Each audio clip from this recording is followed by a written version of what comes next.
வந்து அத்தர்னா என்ன பெர்ஃப்யூம்னா என்ன ரெண்டுமே வேற வேறையா? ஆமா ப்ரோ, அத்தர்னாவும் பெர்ஃப்யூம்னாவும் வேற தான். ஃபார் எக்ஸாம்பிள் வந்து ஒரு ஃப்ரேக்ரன்ஸ், ஒரு ஸ்மெல் இருக்கு, அது நார்மலா வந்து அத்தர் ஆயில்ல தான் இருக்கும்.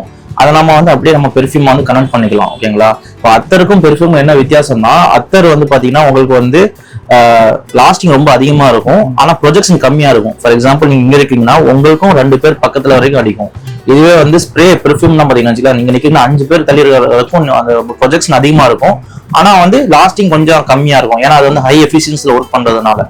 இப்போ பெர்ஃப்யூம்லயே பாத்தீங்கன்னா 3 கேட்டகரி இருக்கு. இடிசி, இடிடி, இடிபின்னு சொல்லுவாங்க. இடிசினா இடிசி க்ளோன்னு சொல்லுவாங்க, இடினா இடி டொயட்னு சொல்லுவாங்க. அப்புறம் இடிபினா இடி பெர்ஃப்யூம். இதுக்கு என்ன வித்தியாசம்னா, இந்த ஆயில் இருக்குல்ல, அத்தர் ஆயில் வந்து வெறும் 5% யூஸ் பண்ணா அது வந்து இடிசின்னு சொல்லுவாங்க. இதுவே பாத்தீங்கன்னா 5 to 10, 15 or 10% யூஸ் பண்ணா இடிடின்னு சொல்லுவாங்க. அப் டு 20 to 25 or 30 அந்த மாதிரி யூஸ் பண்ணீங்கன்னா வந்து இடிபின்னு சொல்லுவாங்க. இது வந்து எல்லாமே பெர்ஃப்யூம்ல நான் சொல்லிட்டு இருக்கேன். ஓகேங்களா?